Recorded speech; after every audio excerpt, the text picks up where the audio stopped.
Tonight's pillow talk, it's a little bit different for me because I had a really relaxing day finally. As many of you would know, I used to work as a restaurant in my Saturdays, and now I got a day off, and it did a really good thing to me because finally I could do whatever I want in Saturday. But before, I'm really curious all of your stories, so let me know in the comment and subscribe. So, finally when I woke up, I didn't have to rush as I used to do in the weekdays or in Saturday,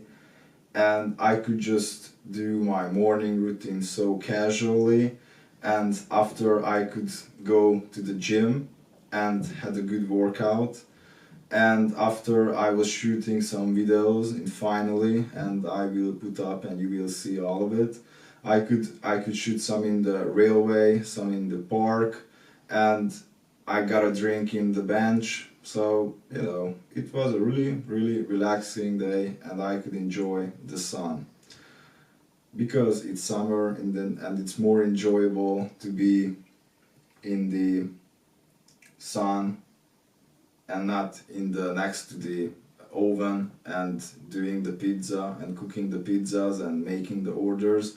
But of course I went by and said hello to the people because I love them, they love me, and I was so happy I could see someone is working instead of me. And so I passed by, say hello, and now the good days and the bad days are passing, but today was a really good day, so I'm happy to share you all with you. So